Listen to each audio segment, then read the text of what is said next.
Hello and welcome students. Myself Manorama Chaudhary and I am from Nahar Convent School. Today I am here with a very interesting topic that is Golgi body. ये ये एक ऐसा organ है या हम बात करें Golgi body जो है ये हमारे सेल का एक ऐसा पार्ट है जो कि बहुत ज़्यादा इम्पॉर्टेंट रोल प्ले करता है हमारे सेल के स्ट्रक्चर को फॉर्मेशन सेल के स्ट्रक्चर के कंप्लीशन में। मेनली अगर हम बात करें तो ये पैकेजिंग और प्रोसेसिंग में हेल्प करता है मैक्रोमोलिक्यूल्स की। साथ ही साथ ये जो हमारा गोल्जी कॉम्प्लेक्स है ये एक बहुत नेटवर्क के जैसे अरेंज रहता है हमारे पूरे सराउंडिंग में। अगर हम इसकी और डिटेल में बात करें तो सबसे पहले हमें ये जानना होगा कि गोल्जी बॉडी होता क्या है आखिरकार, फिर हम देखेंगे कि ये अपना प्रोसेसिंग कैसे करता है, इसका स्ट्रक्चर कैसे है, उसके बारे में बात करेंगे। आइए सबसे पहले देखते गोल्जी बॉडी होता क्या है। तो गोल्जी बॉडी की अगर हम बात करें तो ये जो the Golgi body is the cell organelle mostly present in the eukaryotic cells which is responsible for the packaging of macromolecules into vesicles so that they can be sent out to their site of action। यानी कि ये एक ऐसा cell organelle है जो कि ज़्यादातर eukaryotic cells में प्रेजेंट होता है और मैंने जैसा कि आपको पहले बताया था कि ये प्रोसेसिंग और पैकेजिंग के लिए रिस्पॉन्सिबल होता है मैक्रोमोलिक्यूल्स की वेसाइकल्स के अंदर, ताकि ये आसानी से अपने साइट ऑफ एक्शन तक पहुंचाया जा सके। ठीक है, अगर हम इसकी हिस्ट्री की बात करें तो कैम्लियो गोल्जी नाम के एक साइंटिस्ट थे जिन्होंने 1898 में सबसे पहले गोल्जी बॉडी को डिस्कवर किया था। उन्होंने गोल्जी अपैरेटस को डिस्कवर किया था। उन्होंने डिस्कवर की थी इस चीज़ को आउल और कैट के ब्रेन के जो नर्व सेल्स थे उनके अंदर उन्होंने इसको डिस्कवर किया था जब वो उनके ब्रेन के स्ट्रक्चर के बारे में या नर्वस सिस्टम के स्ट्रक्चर के बारे में स्टडी कर रहे थे उस टाइम पर। उसके बाद डेल्टन और फ्लिक्स ने 1954 में इसका इलेक्ट्रॉन माइक्रोस्कोपिक स्ट्रक्चर को डिस्क्राइब किया था। अगर हम बात करें गोल्जी कॉम्प्लेक्स की, जैसे कि आपको पता है कि ये रिस्पॉन्सिबल होता है मैक्रोमोलिक्यूल्स की पैकेजिंग के लिए, जैसे प्रोटीन हो गए, लिपिड हो गए। ठीक है, उन्हें ये पैकेजिंग करता है उनकी और साथ ही साथ उन्हें डेस्टिनेशन सेल के अंदर जो उनका डेस्टिनेशन है वहाँ तक पहुँचाने में ये हेल्प करता है।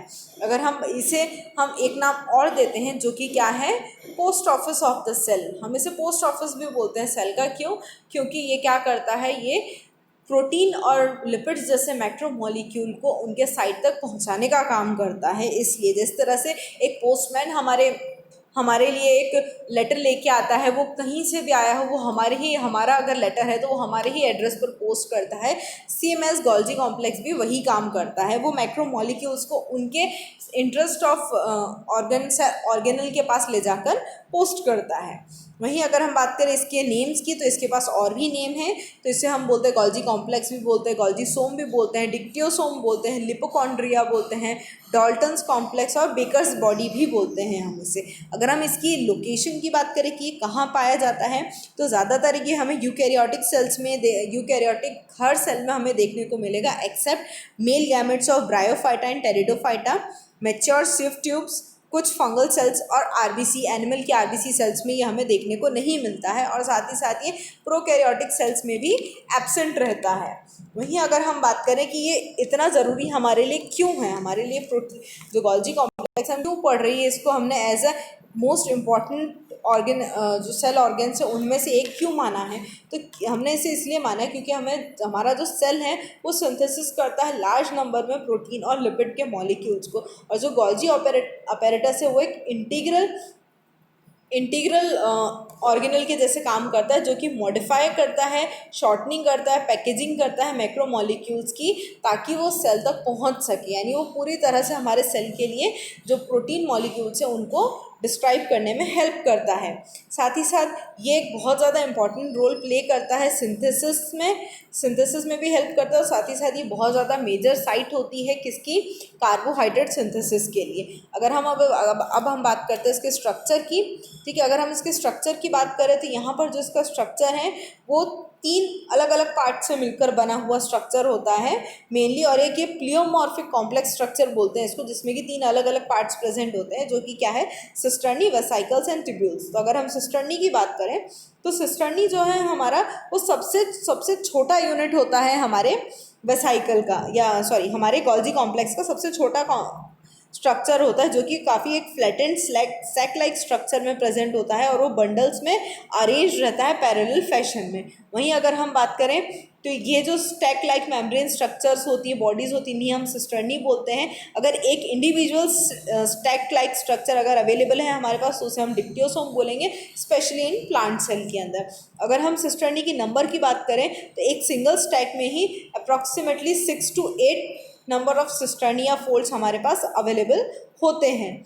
सेकेंड अगर हम बात थर्ड हम नेक्स्ट हम अगर बात करें जो हमारा सेकेंड जो टाइप है इसका या सेकेंड जो पार्ट है वो है हमारा टिब्यूल्स। तो जो टिब्यूल्स होते हैं वो हमारे टिब्यूलर फॉर्म में प्रेजेंट होते हैं, एक ब्रांच स्ट्रक्चर में प्रेजेंट होते हैं हमारे गोल्जी कॉम्प्लेक्स के अंदर। और ये जो स्ट्रक्चर है ये रेडिएट करता है सिस्टर्नी को और साथ ही क्या करता है ये पेरीफेरी पर ट्रांसफरेट करने में भी हेल्प करता है। अगर हम वेसाइकल्स की बात करें तो ये स्फेरिकल बॉडीज़ होती हैं जो कि हमारे मेनली हमारी गोल्जी कॉम्प्लेक्स के आसपास प्रेजेंट स्फेरिकल बॉडीज़ होती हैं जिन्हें कि हम 3 पार्ट्स में डिवाइडेड करते हैं।